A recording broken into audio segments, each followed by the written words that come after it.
Good morning, Steve. How are you doing today? Doing fine.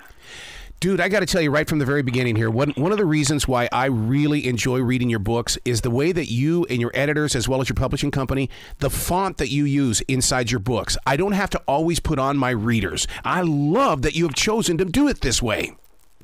Yeah, I wanted a little bigger font, and that's one thing I pushed for, and they were really good about putting a bigger font on there. It's so important because it keeps me inside your writing, and I don't want to feel something across the bridge of my nose. When I'm going into your story, I want to be right there with you. Yeah, that's the whole idea. That's what I want. I want you to be with there too, and I don't want you to leave the story. I want you to stay in. Yeah. You don't want to ever throw the reader out of a story. It's so true.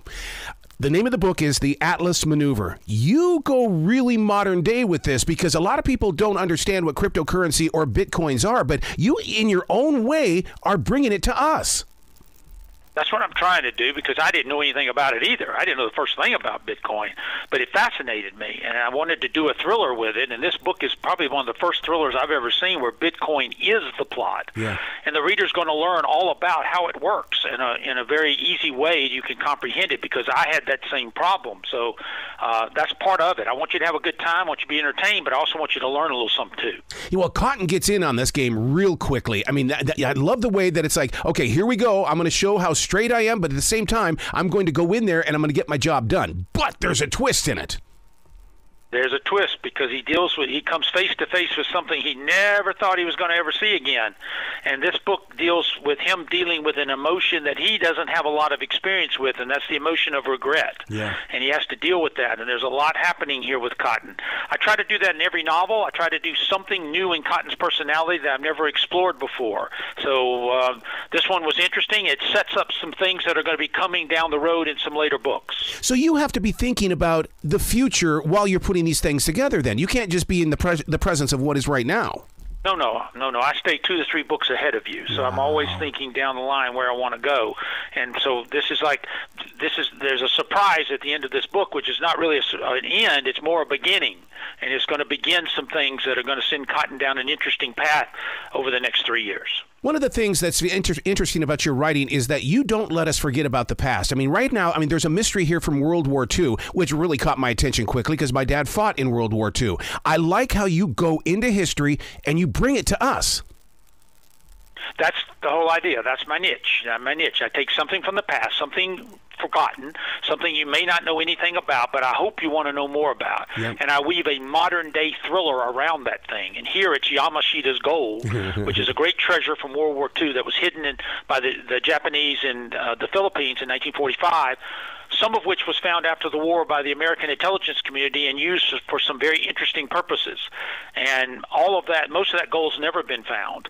And it gets caught up in that with Yamashita's gold and with the world's oldest bank and with the CIA and a war between the two of them, which Cotton gets right in the middle of. So that's kind of my thing, yeah. How do you keep continuity going? Because Cotton's always getting into something, but yet when you start talking about the Yamashita gold and the history and things, how do you keep that continuity? Well, I have to think the plot through, and I have to make sure that I'm writing a novel that's going to entertain you, and I have to have a story, and I have to have these characters doing things that is believable in a sequence that's believable, that comes to an ultimate climax that's believable. So all of that's part of plotting the book, and that's what kind of keeps me up a lot, thinking about those things and how they're all going to play out and how they're all going to be.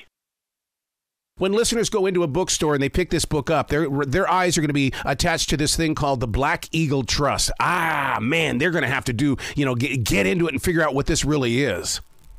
Yeah, because it actually happened. And the question is, how far did it go and what did they actually do? It's very interesting stuff because the OSS found some of that gold, we know for a fact, and they did not tell a soul. They kept it.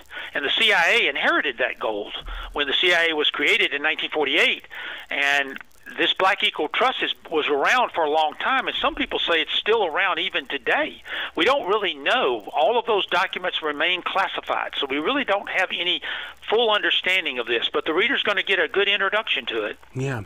How do you keep Cotton focused in on the mission itself? Because there's always so many different distractions, and so as that writer, you've got to be able to make sure that Cotton is always, that he's strong.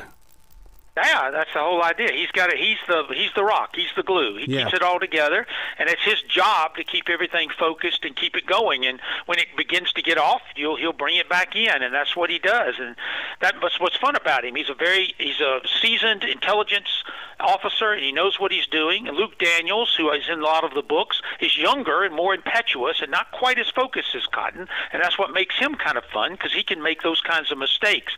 But it's Cotton's job to keep the train on the track, and I think he does a pretty good job of that. How do you envision Cotton looking? Because, I mean, as a writer, there have been many times where I go out and look for photographs where I can say, okay, you're going to be this person, you're going to be this person. How did you know how to design or to envision what Cotton looks like? I kept him simple is what I did. I just said he's tall, broad-shouldered, burnished blonde hair, and green eyes. And that's about all I've ever said about Cotton. And I let you, the reader, kind of envision him after that. He's not he doesn't work out. He doesn't run 20 miles a day. He's not muscular or very, husky or big.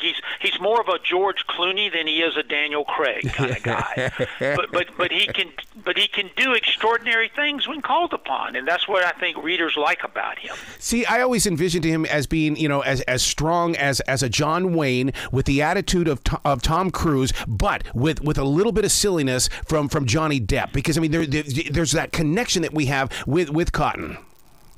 I like that. I may use that. That's really good. I like that. That's a fair representation of him. Yes. Yeah. So we got to talk about History Matters. This is a nonprofit organization. I want listeners to really invest in this.